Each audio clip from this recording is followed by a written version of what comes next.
Oh, I've had the most dreadful luck.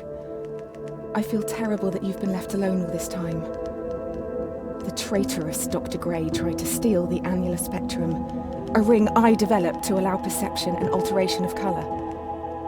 Some call them impossible colours. Impossible for Dr. Gray, maybe. Anyway, something went wrong. I turned a strange shade and became invisible. The ring, it fractured, scattering coloured shards far and wide. I stayed at home for many weeks, watching, waiting, existing on this coloured plane.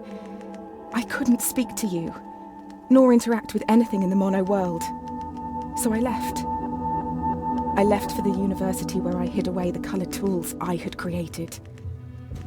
I pray you have found what is left of the ring.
When you enter a cave expecting a waterfall, the chances are your expectations will be met. But if you discard those expectations, don't you think instead the cave will be full of surprises? I ask for you, Hugh, to abandon your expectations, to pull me back from the brink of unreality. I need you to see the world not for what it is, but for what it can be.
know, Hugh, that purple is at the very end of the visible spectrum.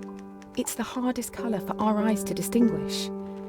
Now, imagine a shade one step further than purple, a colour beyond what we can actually perceive. We call these impossible colours. And I fear that this is where I currently reside. If reality is rooted in our perception, and you cannot perceive me, do I even exist to you? I'm sure that I do. I mean, you're reading this letter, or at least I hope you are. I'm sorry, but existing in this strange state of impermanence does funny things to you, Hugh. It makes you question what is real.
The university gardens were bathed in an earthy orange light when I first met Dr. Gray.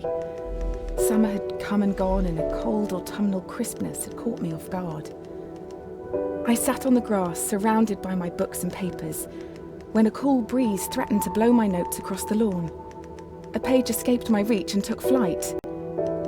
A man not much older than myself chased after it, catching it on his third or fourth attempt. I remember his gentle smile when he returned it. He started talking and I was surprised that he had read my work in the university journal. He said he was a professor and that he hoped we could work together someday. It's funny, Hugh, how something so small can change so much.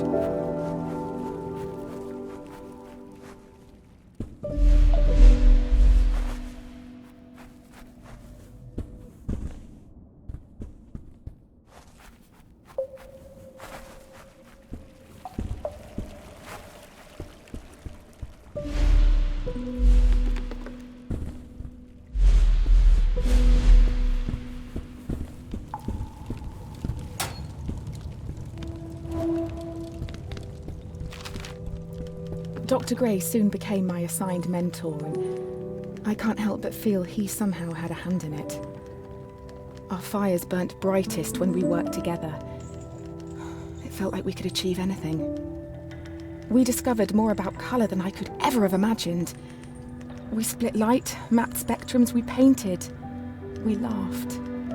We worked long hours, and soon our goal became all-consuming. We were vessels. The work became more important than us, and we knew it.